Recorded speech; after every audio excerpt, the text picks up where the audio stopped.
Stranded in hostile territory, a CIA operative must evade capture and reach an extraction point using only his wits and minimal resources. The biting wind whipped across the barren, rocky terrain of the Iranian plateau, carrying with it the scent of dust and distant conflict. Ethan Thorne, CIA deep cover operative, pressed his hand against the side of his head, wincing as a sharp static burst assaulted his eardrum. His comms were dead, not just weak, but utterly, terrifyingly silent. He lowered the broken satellite phone, its display a fractured mess. A chill, colder than the desert night, snaked down his spine. The rendezvous was supposed to be in 48 hours, a ghost-white van at the edge of the abandoned salt flats. Now, 48 hours felt like a lifetime away, and he was completely, utterly alone. A low rumble vibrated through the ground, growing steadily louder. Ethan dropped to a crouch, his eyes scanning the horizon. Dust plumes, like angry brown smudges, were rising in the distance. Not a patrol, he realized with a sinking heart. Too many, too fast. This was a sweep. They knew. He scrambled to his feet, a surge of adrenaline sharpening his senses. His last intel drop, a hurried whisper from a compromised asset, had spoken of a new security crackdown. He hadn't expected it to be this swift, this absolute. His extraction plan, meticulously crafted over months, had just evaporated. His gaze fell upon a jagged, moonlit ridge, a dark silhouette against the inky sky. It offered height, a vantage point. He needed to assess, to understand the scope of the threat. His legs burned as he sprinted towards it, the sand biting at his boots. Reaching the crest, he peered through his binoculars. Below, a convoy of Iranian Revolutionary Guard vehicles, a mix of armored personnel carriers and troop transports, snaked its way across the valley floor. Their headlights cut harsh swaths through the darkness like predatory eyes. They were fanning out, systematically covering ground. This wasn't a patrol. This was a hunt. Ethan felt a grim satisfaction. They wanted him, specifically. That meant his mission, whatever it was, had hit a nerve. But that satisfaction was quickly overshadowed by a gnawing dread. He was deep behind enemy lines, no comms, limited resources, and now actively pursued. He pulled a tattered map from his pack, the paper softened and worn from countless folds. His finger traced a line, a theoretical path to the closest, albeit dangerous, border crossing. It was hundreds of kilometers away, a perilous journey through mountains, deserts, and heavily guarded checkpoints. "Alone, are we?" he muttered to himself, his voice a low, gravelly whisper in the vast silence. A wry, almost defiant smile touched his lips. "Good. I work better that way." He took a deep breath, the metallic taste of dust filling his lungs. His eyes, sharp and intelligent, hardened. The hunter had become the hunted, but Ethan Thorne was no easy prey. He descended the ridge, moving with the practiced stealth of a shadow. The game had begun, and this time there were no rules, no backup, and no second chances. Only the brutal, unforgiving reality of a dead reckoning pursuit. His immediate goal? Find shelter, any shelter, before the first rays of dawn illuminated his exposed position. He needed to disappear, and fast. The first hint of dawn painted the eastern sky in bruised purples and oranges as Ethan continued his desperate trek. He had pushed himself through the night, driven by the rhythmic thud of distant engines and the chilling certainty that his hunters were closing in. His mouth was dry, throat raw, but he couldn't stop, not yet. He spotted it just as the light began to creep over the horizon, a cluster of ancient ruins half buried in the shifting sands. Crumbling mud brick walls, the remnants of what might have been a caravanserai centuries ago, offered the faintest promise of concealment.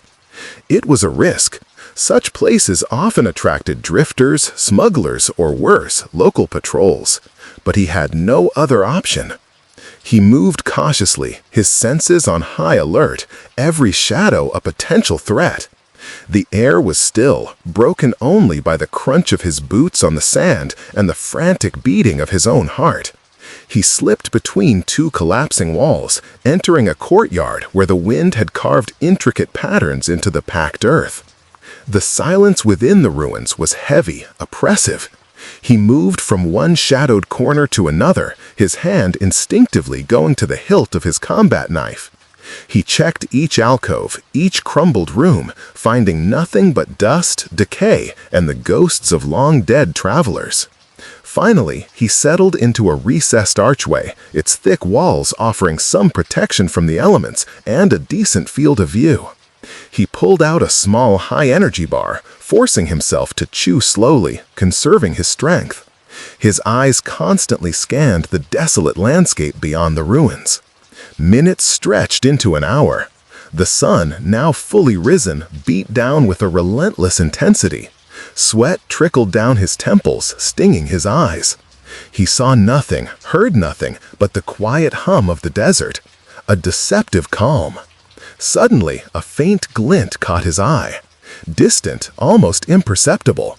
He raised his binoculars. A vehicle.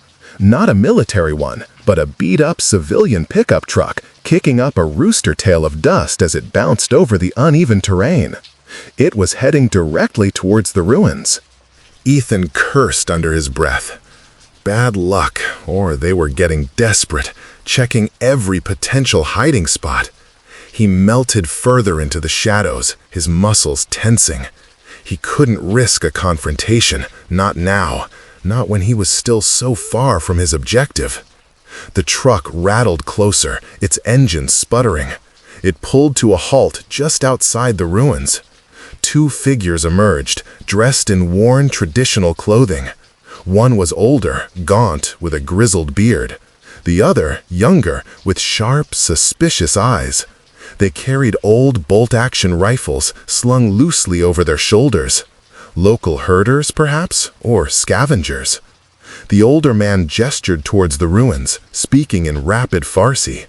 Ethan strained to catch a few words, his understanding limited but sufficient. Water, shelter, maybe useful. The younger man nodded, his gaze sweeping across the ancient structures.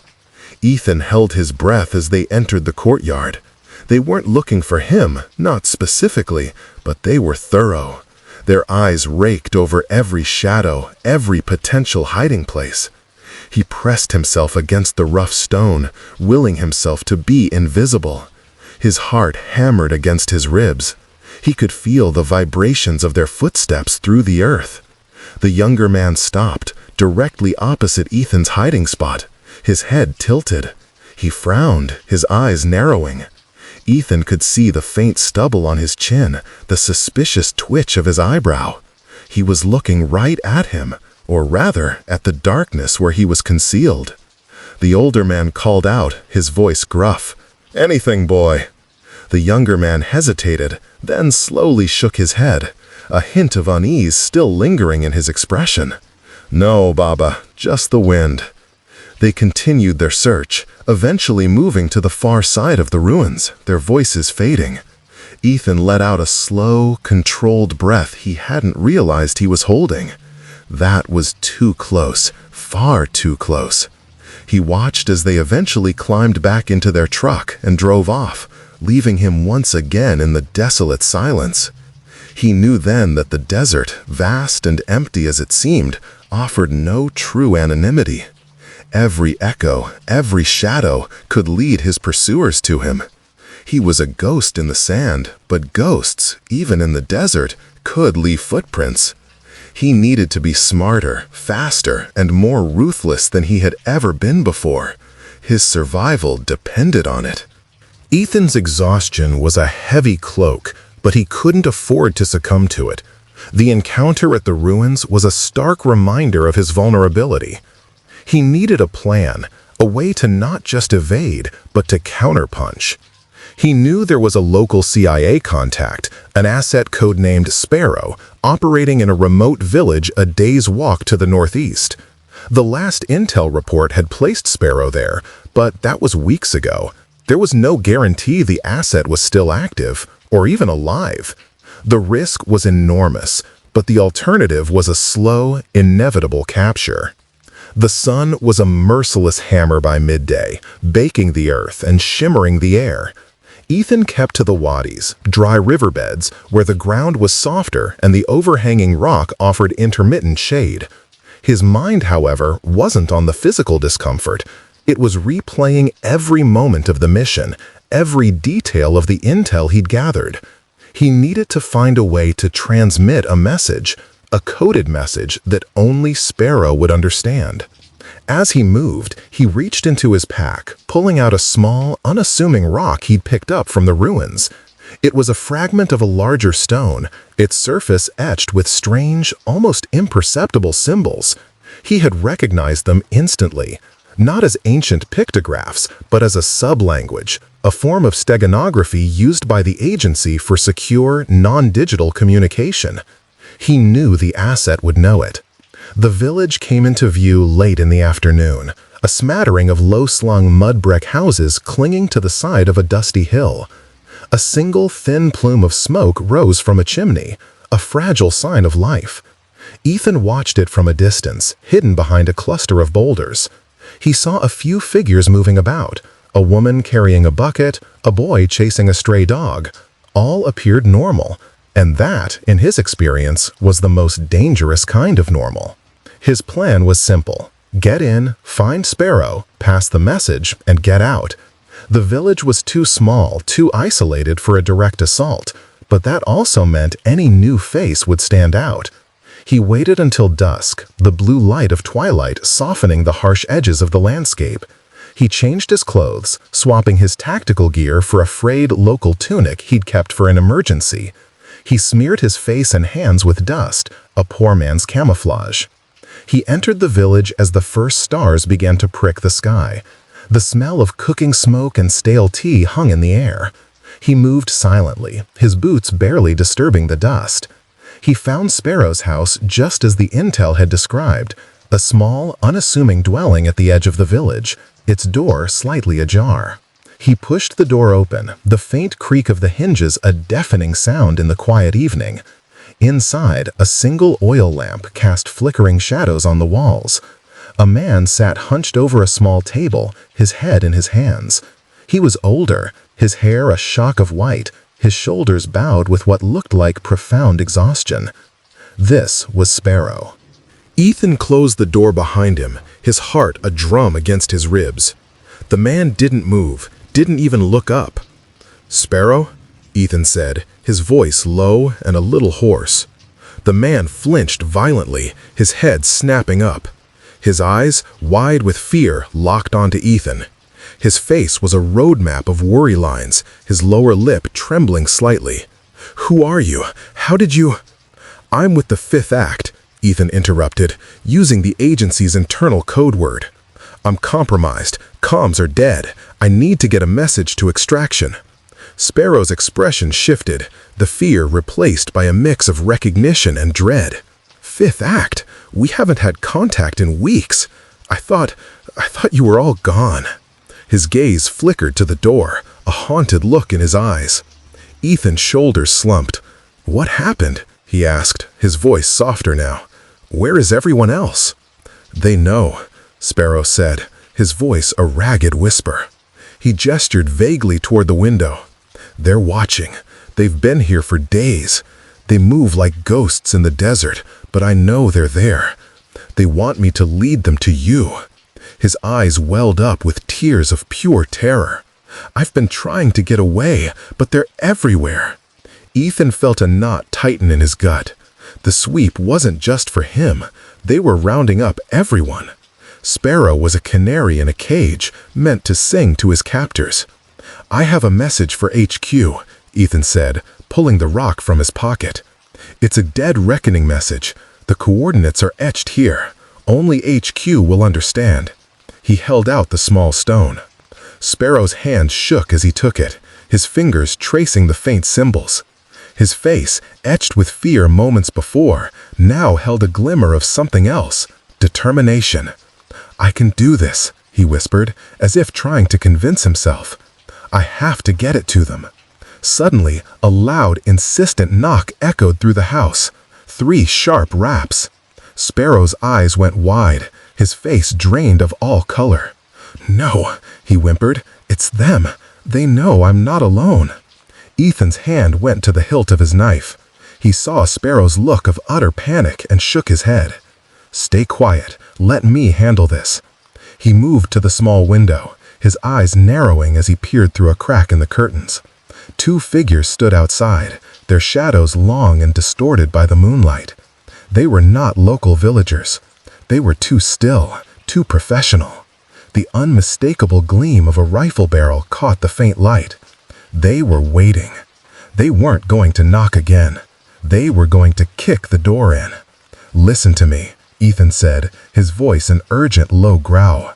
"You can't go out that door. They'll kill you. Do you have a back way?" Sparrow, his face a mask of terror, pointed a trembling finger toward a curtain at the back of the room. "The cellar. It has an old tunnel. It comes out by the well." Ethan nodded. He grabbed the oil lamp and blew it out, plunging the room into darkness. "Get down there, now." Another, more violent knock rattled the door. A voice, hard and guttural, shouted in Farsi. The air was thick with the smell of dust and impending violence. "Go," Ethan hissed, giving Sparrow a sharp push toward the cellar entrance. "Go, and for God's sake, don't stop running." He watched as the old man, clutching the small stone, disappeared into the shadows. Ethan drew his knife, its blade a cold promise in his hand. He moved to the side of the door, his back pressed against the mud brick wall. He closed his eyes for a single long moment, listening. He could hear them now, the quiet scrape of their boots on the packed earth, the hushed, impatient whispers. He felt a grim satisfaction. They thought they had him cornered. They thought they had trapped a lone ghost in the desert. They were about to learn that a cornered ghost was far more dangerous than one on the run. The next move was his.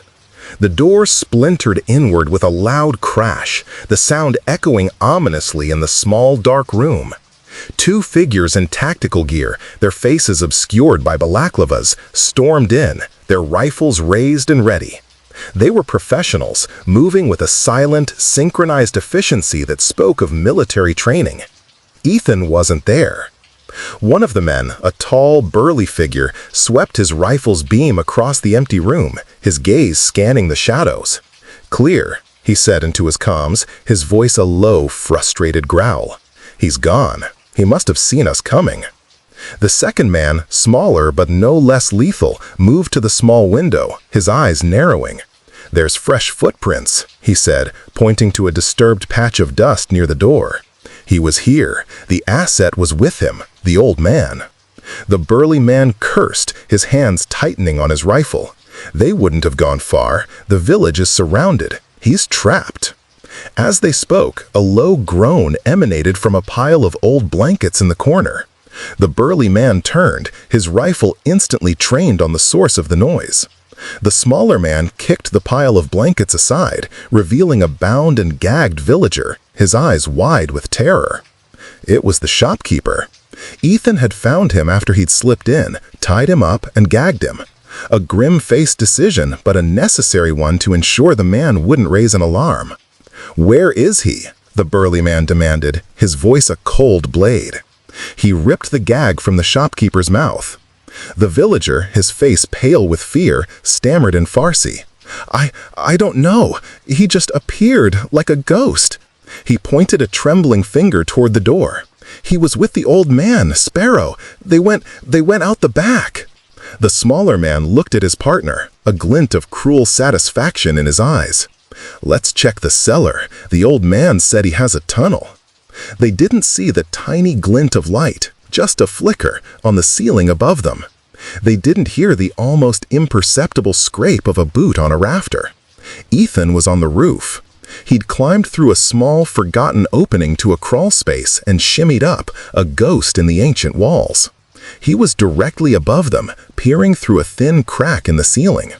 He'd seen them come in, watched as they tore through the room, their movements predatory and precise. He'd also seen the subtle, professional way they handled the shopkeeper. They weren't just soldiers, they were intelligence. They knew about Sparrow, they knew about the tunnel. He could hear their conversation, the sharp, concise words. "The old man has the stone," the smaller man said, his voice flat and dangerous. A wave of dread washed over Ethan. Sparrow, in his panic, had revealed the truth. He hadn't just taken the stone, he had described its purpose. Now the enemy wasn't just pursuing him. They were after the one person who could get his message out, the one person who was now, thanks to his own reckless gambit, in more danger than ever. The burly man crouched down, examining the floor. He found a loose brick near a low table. He grunted, pulling it out, revealing a small, dark opening to a cellar. "He went this way," he said, his voice laced with grim finality. "Let's go. We'll find them." As the two men disappeared into the cellar, Ethan scrambled across the roof, his movements silent and swift. He knew where the tunnel ended. He had to get there first. He had to intercept Sparrow before they did. He dropped from the roof of the house next door, landing silently in a narrow alleyway between the mud brick homes. He ran, his feet barely touching the ground. He could hear the faint sounds of the town, the gentle murmur of voices, the barking of a distant dog. He had to be careful. He couldn't draw attention. He reached the well just as a figure emerged from the shadows. Sparrow, his face a mask of terror and exhaustion, clutching the small stone in his hand. He looked like a hunted animal, his eyes darting frantically. "Sparrow," Ethan hissed, his voice a low, urgent whisper. The old man flinched, his head snapping toward Ethan. "They're coming," he cried, his voice trembling. "They're right behind me." Ethan grabbed him by the arm, pulling him into the shadows. "Listen to me," he said, his voice a sharp command. "You cannot be seen. You have to disappear. You have to make them think you're gone." Sparrow's eyes were filled with confusion and fear. "How? They're everywhere. I told them about the stone. I told them." "I know," Ethan said, his voice softening, a flash of genuine compassion in his tired eyes. "It's all right. Just give me the stone." He held out his hand. Sparrow hesitated, his fingers tightening around the rock. The coordinates were etched on the rock. It was the only way to get a message out. Suddenly, a loud shout echoed from the well. "There, by the well, he's with him." Ethan looked up. The two figures from the house were standing at the edge of the well, their rifles raised. They had found them. "Give it to me, now!" Ethan ordered, his voice an urgent snap. Sparrow, his face pale with terror, thrust the stone into Ethan's hand. He was breathing in short, panicked gasps. "Run," Ethan commanded, pushing Sparrow back into the shadows. "Go, hide, don't look back." The burly man fired a shot. It whizzed past Ethan's head, splintering the mud brick wall behind him. The sound of the gunfire shattered the quiet evening. The entire village was now on high alert. Ethan sprinted in the opposite direction, the small stone a hard weight in his hand. He was a lightning rod, drawing the attention of the two men. He was sacrificing his own immediate escape to give Sparrow a chance. It was the only way to ensure the message and his mission survived. As he ran, the cold desert wind whipped around him. The sound of his pursuer's boots, a relentless drumming in the night. The hunter had become the hunted once again. But this time, he was carrying the one thing that could save him. And a ghost in the walls had just become a target. The village was a chaos of shouts and running figures. The single gunshot had ripped the quiet night apart, and the two pursuers, now visible and operating without restraint, were in full pursuit of Ethan. He sprinted through the narrow alleys, a ghost in the moonlight. The small, rough-hewn stone felt like a burning coal in his palm, its weight a constant reminder of the life he'd just put on the line for the sake of the mission. He could hear them close behind him. Their footsteps were heavy, purposeful. They weren't just running, they were closing a net. The burly man, the one in charge, was shouting commands in clipped Farsi, his voice laced with venom. "To the south, he's heading for the wadi." Ethan took a sharp turn, his boots skidding on loose gravel. He knew this village like a blueprint from his intelligence briefings, but knowing a place on a map and navigating it with two trained killers at your heels were two different things. He ducked behind a low wall, pressing his back against the cool, rough surface. He could hear their breathing now, the ragged gasps of men in peak physical condition. A shadow fell over him. He looked up, his hand going to his knife.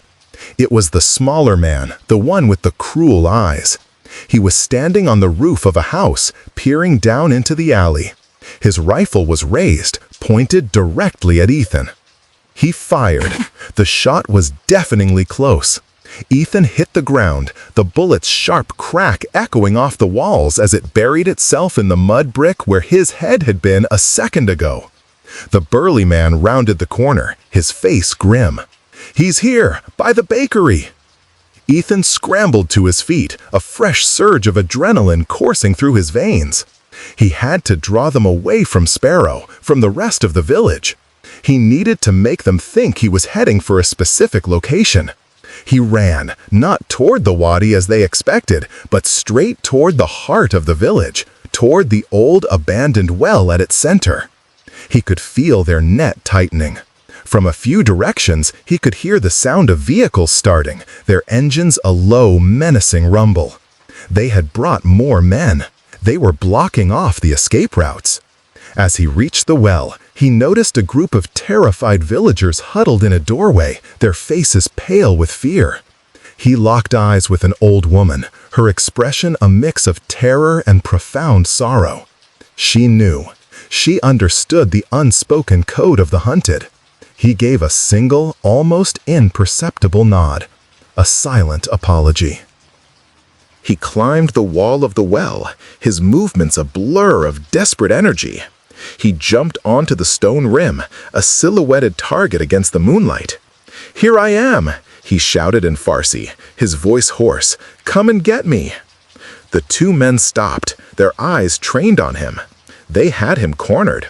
The smaller man smiled, a cold, predatory grin. The burly one raised his rifle. Then a flicker of movement. From a shadowed archway across the square, a figure darted out, a flash of white hair and frantic motion. It was Sparrow. He was not running toward the well, but away from it, toward a different part of the village. He held nothing in his hands, his arms pumping as he ran, his face a mask of terror. The smaller man's gaze flickered from Ethan to Sparrow. "The asset," he hissed to his partner.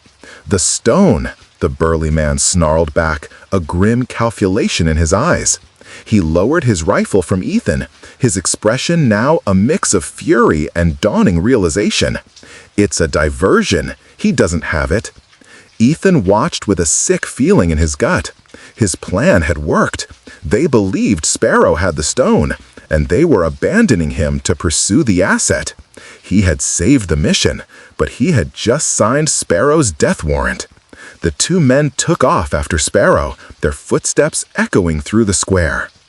A low voice spoke from the shadows behind him, a voice he hadn't heard in years. "You are an idiot, Thorne." Ethan whipped his head around. A man stood there, his face obscured by the low light and a large, wide-brimmed hat.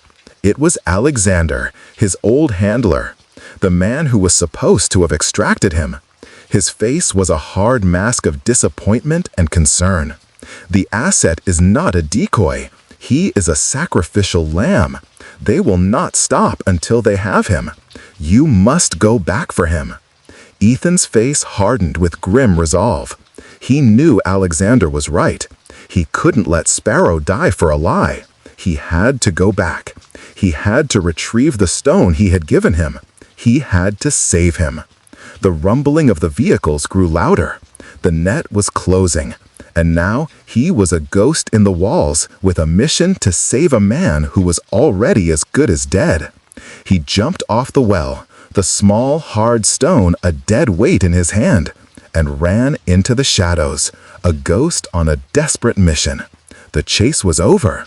The rescue had just begun.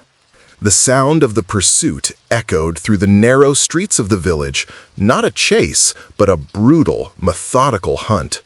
Ethan ran, not as a prey, but as a shadow converging on the predators. He had to be smarter than them, faster, and more ruthless. The two pursuers were now fully focused on Sparrow, a fact that both gave Ethan an advantage and filled him with a gnawing sense of urgency. He reached the other side of the village, moving in a wide arc, using the low houses and the deeper shadows to his advantage. He could hear them shouting, their voices full of frustration, as Sparrow, terrified and with an old man's energy, continued to evade them. They were closing in, a pincer movement from two different directions.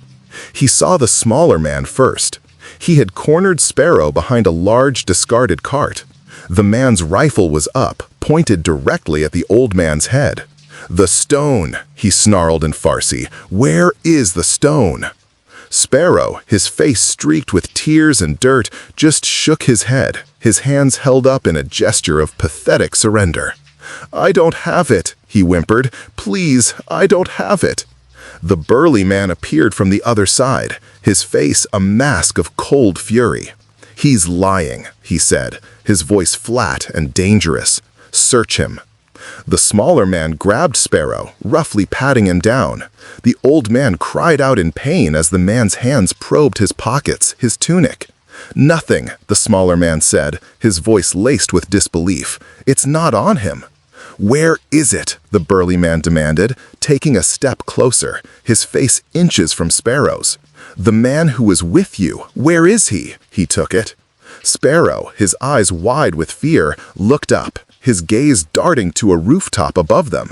He was a terrible liar. The two men followed his gaze, their heads snapping up. They saw nothing, but the moment of distraction was all Ethan needed. He dropped from the roof of the adjacent house, landing silently behind the smaller man. He didn't hesitate. His combat knife was in his hand, a cold extension of his will. He hooked his arm around the man's throat, pulling him back into a chokehold. The man struggled, his rifle clattering to the ground.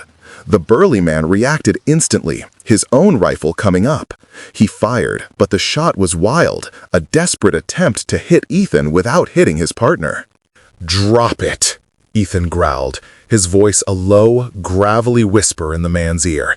"Drop it or he dies." The burly man hesitated, his eyes locked on Ethan, a silent calculation passing between them. He lowered his rifle slowly, his face a grim mask. Ethan tightened his hold. The smaller man's struggles grew weaker, his face turning a purplish red. "Get out of here, Sparrow," Ethan commanded, not taking his eyes off the burly man. "Now!" Sparrow, looking as if he had just witnessed a ghost, didn't move. He was paralyzed with shock. "Go!"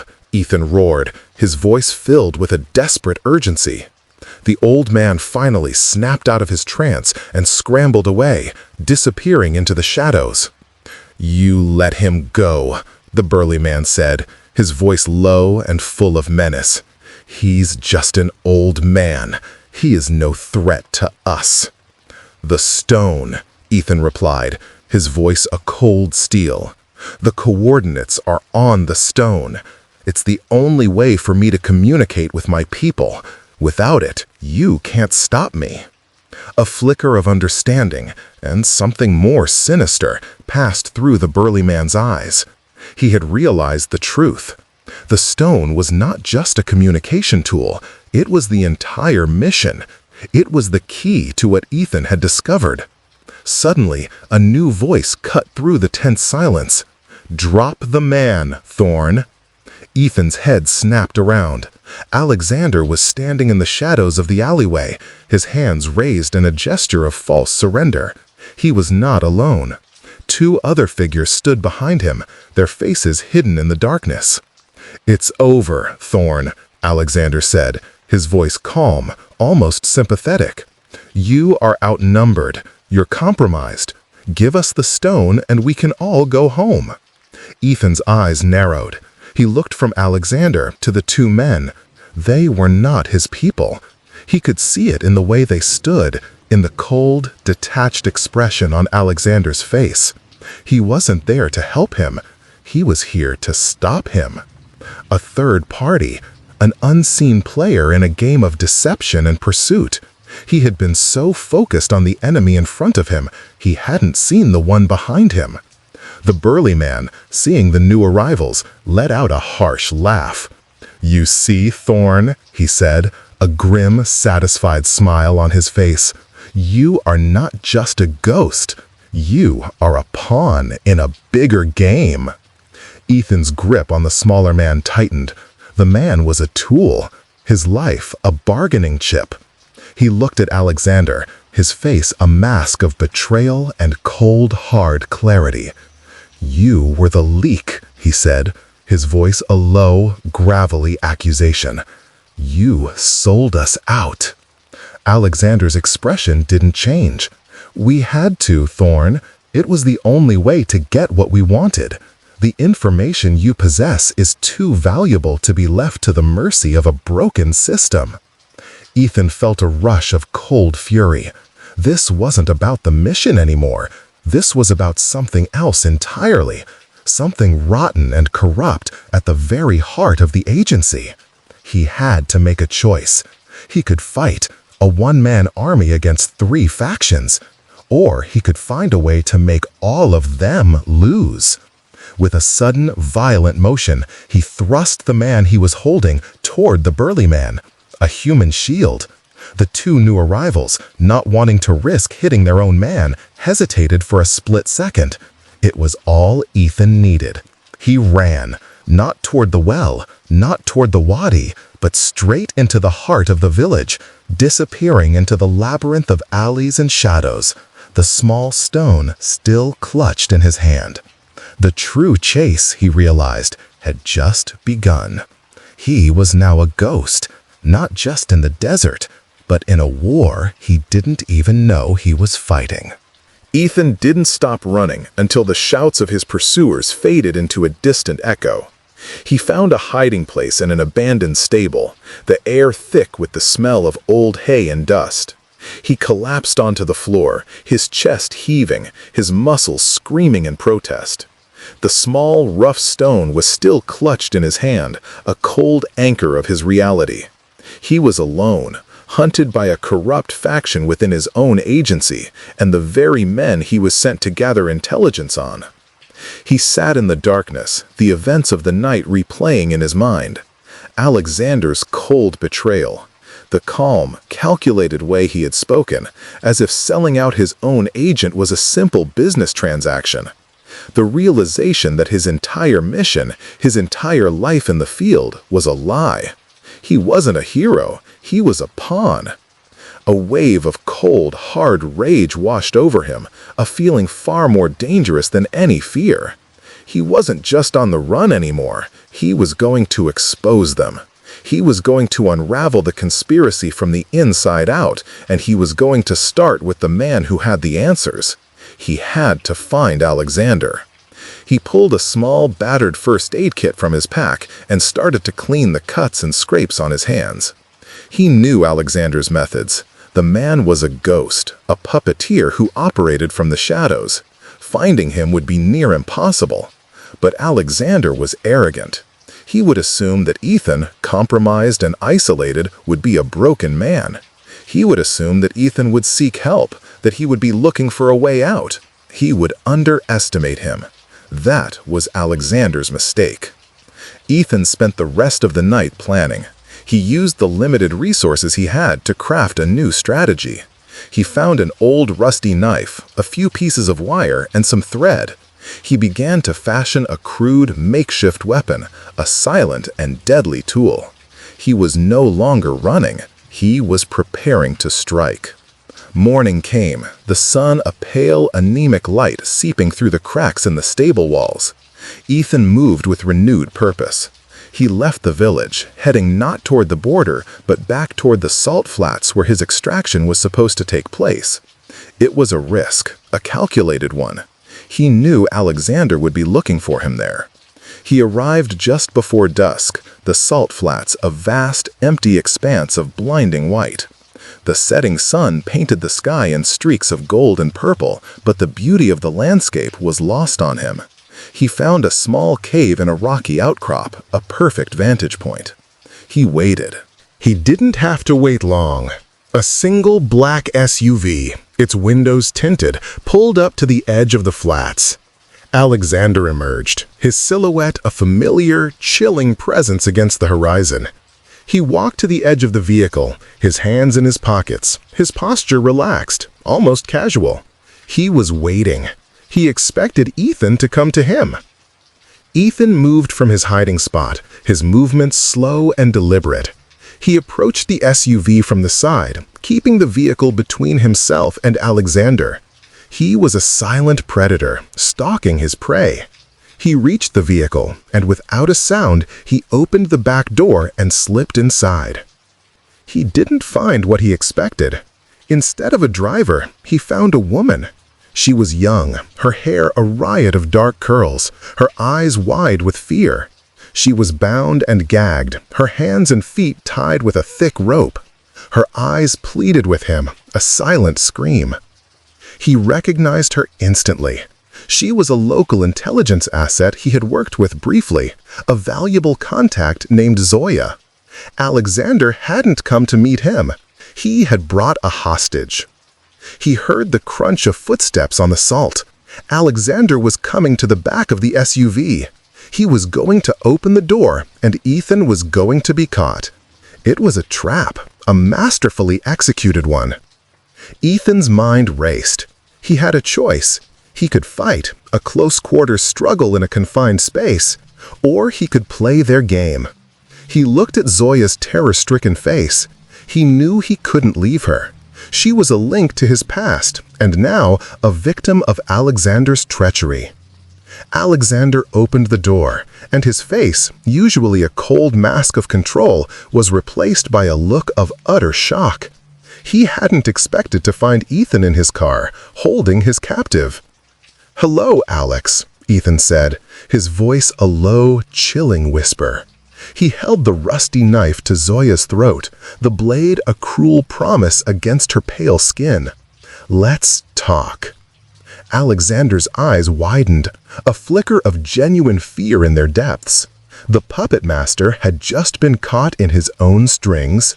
The interrogation, Ethan knew, was about to begin. And this time, he was the one asking the questions. The silence in the salt flats was broken only by the soft, rhythmic hum of the SUV's engine and the gentle whisper of the wind. Ethan's face, usually a study in calm, was a mask of cold fury. His hand, steady as a rock, held the rusted blade against Zoya's throat. Her eyes, wide and terrified, flickered between Ethan and Alexander. Alexander's carefully constructed composure had shattered. The shock of seeing Ethan here, in this position of control, had visibly unraveled him. He held his hands up in a placating gesture, his voice tight. "Thorne, don't be a fool. You don't want to do this." "You're wrong," Ethan said, his voice a low growl. "This is exactly what I want to do." He pressed the knife just a little harder against Zoya's skin. She let out a small, terrified gasp. "Tell me everything, Alex. Why are you here? Why did you sell us out?" Alexander's carefully constructed composure had shattered. The shock of seeing Ethan here, in this position of control, had visibly unraveled him. He held his hands up in a placating gesture, his voice tight. "Thorne, don't be a fool. You don't want to do this." "You're wrong," Ethan said, his voice a low growl. "This is exactly what I want to do." He pressed the knife just a little harder against Zoya's skin. She let out a small, terrified gasp. "Tell me everything, Alex. Why are you here? Why did you sell us out?" Alexander's eyes darted to Zoya, a flicker of something close to panic in his expression. It wasn't just about the mission anymore. It was personal. Zoya, she was just a loose end, a necessary sacrifice. "The mission was a lie, wasn't it?" Ethan pressed, ignoring his handler's protest. "The intel I gathered, the names, the locations, it was all a ruse. You were using me to build a list of assets to sell to the highest bidder." Alexander's face hardened, the mask of a professional returning. He lowered his hands, a chilling calm settling over him. "It's about control, Thorne. Your CIA, my CIA, they're broken, rusted. We're building something better, something more efficient." Efficient? Ethan's laugh was a harsh, bitter sound. "You're talking about treason, Alex. You're talking about selling out agents, people who trusted you with their lives, people like Sparrow." Alexander shrugged, a gesture of unnerving casualness. He was compromised. He knew the risk. Ethan saw red. He pressed the knife firmly against Zoya's neck, the action a testament to his simmering rage. A thin trickle of blood appeared on her skin. "Don't!" Alexander's voice cracked, his eyes wide with a genuine terror that had nothing to do with Ethan. He wasn't afraid for Zoya.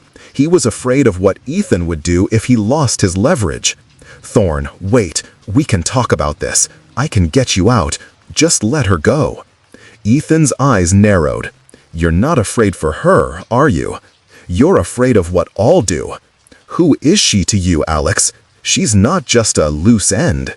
Alexander's facade crumbled. His shoulders slumped, and he ran a hand through his hair, his face a roadmap of defeat. "She's my daughter, Thorne, my daughter. My ex-wife, she sent her here to find me, to try and force me to come home. I was going to send her away, but then you showed up, and I needed leverage. I needed to know you wouldn't give the stone to our partners." Ethan froze, the knife's pressure easing imperceptibly. He looked at Zoya, at the familiar lines of her face, the same determined set of the jaw he had seen in Alexander. The resemblance, now that he saw it, was undeniable. He had been so focused on the betrayal, on the anger, that he had missed the most important piece of the puzzle, the most human piece. "Give me the stone, Thorne," Alexander said, his voice now a desperate plea. "I have to protect her. Our partners, they're ruthless. If they find out who she is, they'll use her against me." Ethan froze, the knife's pressure easing imperceptibly. He looked at Zoya, at the familiar lines of her face, the same determined set of the jaw he had seen in Alexander. The resemblance, now that he saw it, was undeniable. He had been so focused on the betrayal, on the anger, that he had missed the most important piece of the puzzle. The most human piece. "Give me the stone, Thorne," Alexander said, his voice now a desperate plea. "I have to protect her. Our partners, they're ruthless. If they find out who she is, they'll use her against me." Ethan's mind raced. The stone held the key to his mission, to exposing Alexander's treason. But now, it was also a tool for a father to protect his daughter. His moral compass, once so clear, was spinning. He looked at Zoya's pleading eyes. She was a pawn in a game she didn't understand, a game started by her own father. He had been a pawn too. He slowly pulled the knife away from her throat. The sight of the thin red line on her skin sent a jolt of revulsion through him. This wasn't him. This was what Alexander's game had made him. "I won't give you the stone, Alex," Ethan said, his voice steady. "But I will give you a choice. I'll make sure your partners don't get the information. I'll make sure they don't find out who you are. But you have to tell me who they are. You have to give me their names, their locations, their plans." Alexander looked at him, his face a mixture of relief and disbelief. You do that? Why?" "Because I'm not you, Alex," Ethan said, the words a cold, final condemnation. Because unlike you, I don't sacrifice innocence. And unlike you, I still have a family to go home to." He held up the stone. "I'll find a way to get this message out. I'll expose them.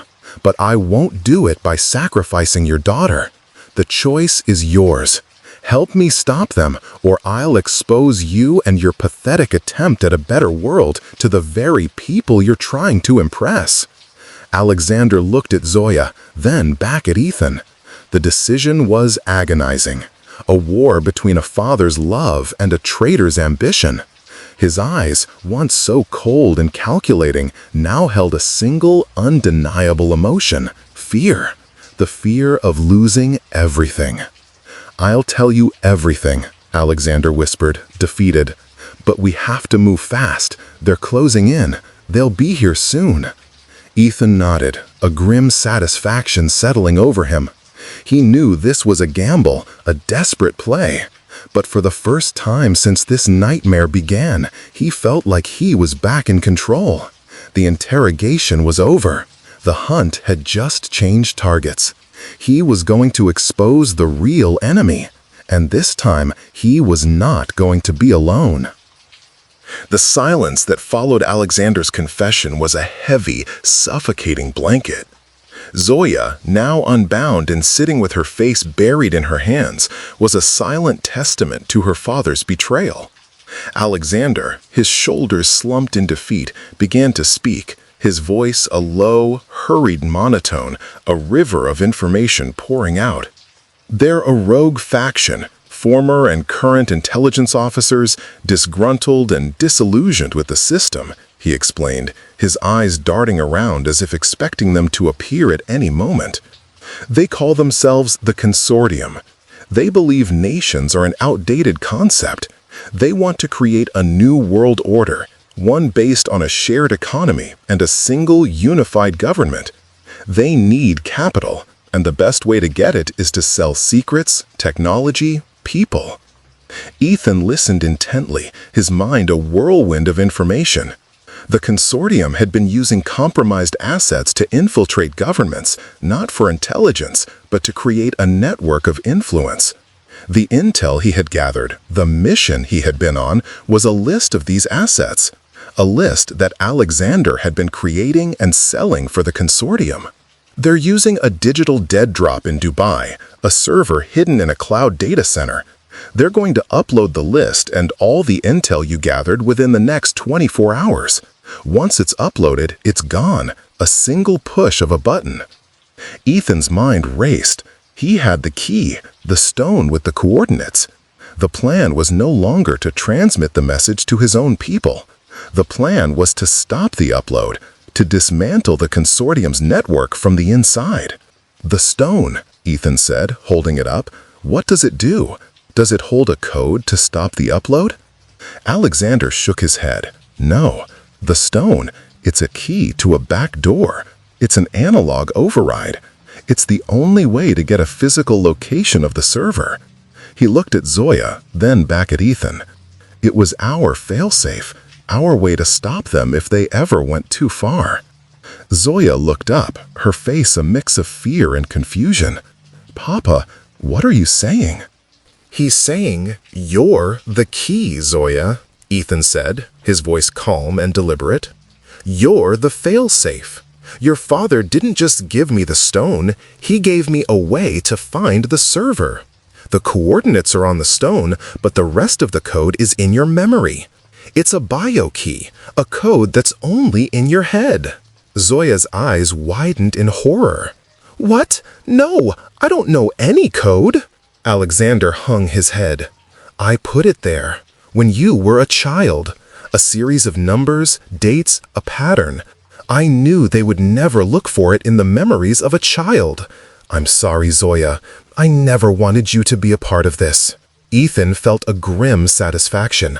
Alexander's greed had led him to commit treason, but his love for his daughter had given him an Achilles heel. "Where is the digital dead drop?" "It's a data center in Dubai," Alexander said. "A place called the Oculus. The server is hidden in a server bank. The only way to find it is with the code. With Zoya's help, the pieces of the puzzle were finally clicking into place. The chase, the capture, the betrayal, it had all been a game of control. Alexander had sold them out, but he had kept the failsafe. Now Ethan had the key, and the only person who could help him unlock the last piece of the puzzle. The sound of an engine in the distance cut through the air, a low, menacing rumble. "They're here," Alexander whispered, his face pale. "They've found us." Ethan's eyes darted to the horizon. 3 vehicles, their headlights cutting through the darkness, were heading straight for them. It was the consortium. They had tracked him down. "Get in the car," Ethan commanded, his voice a sharp snap. "Both of you, now." He pushed Alexander and Zoya into the SUV, then jumped into the driver's seat. He turned the key in the ignition, the engine roaring to life.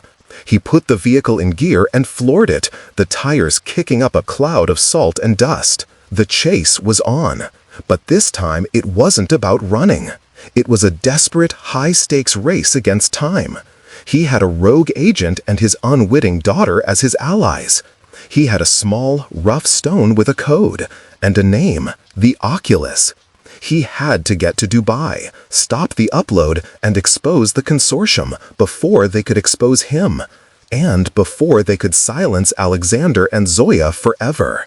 The Dead Reckoning pursuit had just become a race for global control. The black SUV, a lone speck against the blinding white of the salt flats, screamed across the landscape. In the rearview mirror, the headlights of the consortium's vehicles grew larger, a trio of menacing, relentless eyes. Ethan pushed the vehicle to its limits, the engine a high-pitched whine of protest. "They're faster!" Alexander yelled from the passenger seat, his knuckles white as he clutched the dashboard. "We won't make it to the border." Ethan didn't respond. He had no intention of going to the border. He had a different plan, a desperate, final gambit. "What are you doing?" Zoya cried from the back, her face pale. "This isn't the way to the border." "It's the only way," Ethan said, his eyes fixed on the horizon. He was heading for a chasm, a deep, winding fissure in the earth that cut across the plateau. A treacherous path, but one he knew from his pre-mission intel. He had to lead them into a place where a vehicle couldn't follow, a place where he could even the odds. He drove the SUV to the very edge of the chasm, the tires screeching as he slammed on the brakes. The vehicle skidded to a halt, the front end hanging precariously over the dark void. The consortium's vehicles pulled up just behind them, their doors swinging open. 3 figures emerged, their faces obscured by the darkness, their rifles glinting in the moonlight. Ethan jumped out of the driver's side, pulling Alexander with him. "Out, both of you, move," he commanded, pushing them toward the edge of the chasm. "Are you insane?" Alexander yelled, his voice of fear and disbelief. "No," Ethan said, his eyes locking with the lead figure from the consortium. He gave a single, almost imperceptible nod to Zoya. It was a silent command, a plea for her to understand. This was the moment, the 5th act, the final, unscripted moment that would determine their fate. The lead figure, the burly man from the village, raised his rifle. "It's over, Thorne. Give us the stone." Ethan smiled. It was a grim, defiant expression. He held the stone aloft, the moonlight catching its ancient etchings. "You want it? Come and get it." With a sudden, powerful motion, he threw the stone as hard as he could, not toward the chasm, but over the heads of the consortium. It sailed through the air, a small, dark projectile against the inky sky, and landed on the opposite side of the chasm, in a cluster of jagged rocks. The burly man snarled, his eyes wide with a mix of fury and disbelief. "He's a fool! Get it!" As the 3 men started to move, Ethan grabbed Alexander and Zoya and pulled them back, just as the first vehicle sped toward the edge. He had created a diversion, a brief, fleeting moment of chaos. It was all he needed. He had no intention of giving up the stone, but he knew they would not abandon the chance to get it. They would be forced to cross the chasm, a treacherous climb that would put them at a disadvantage. "What now?" Alexander whispered, his voice trembling. "Now we run," Ethan said, his eyes on the moonlit path that led away from the chasm. "Now we find a way to get a message out. The stone, it's not the key to the code, is it, Alex?" Alexander looked at him, his face etched with a sudden, dawning realization. "No," he whispered, "the stone. It's just a distraction, a decoy." "Exactly," Ethan said. He had known since Alexander's confession that a key that held both the coordinates and a bio-key was too simple, too obvious. The stone was a ruse to buy him time. The real key was in Zoya's memory, her memory, and now his. He had memorized the coordinates and a part of the sequence Alexander had whispered to him. The rest, he knew, was in Zoya's head. He had to get her to a place where they could send the message. He grabbed Zoya's hand, his gaze a silent promise. "Trust me," he said, his voice low and confident. They ran, a desperate trio against the vast, unforgiving expanse of the Iranian plateau. Behind them, they could hear the shouts of the consortium, their frustrated cries echoing off the canyon walls. They were not just running from a betrayal, they were running toward a new truth. The mission was no longer about a coded message or a rogue faction or a traitor. It was about redemption. As they ran, Zoya looked at Ethan, her eyes filled with a fragile, dawning hope. He was a ghost, a myth, a man with no past and a very uncertain future. But in the barren, unforgiving landscape, she knew he was also the only hope they had. The final act had begun, and the ghost of the fifth act was finally going home.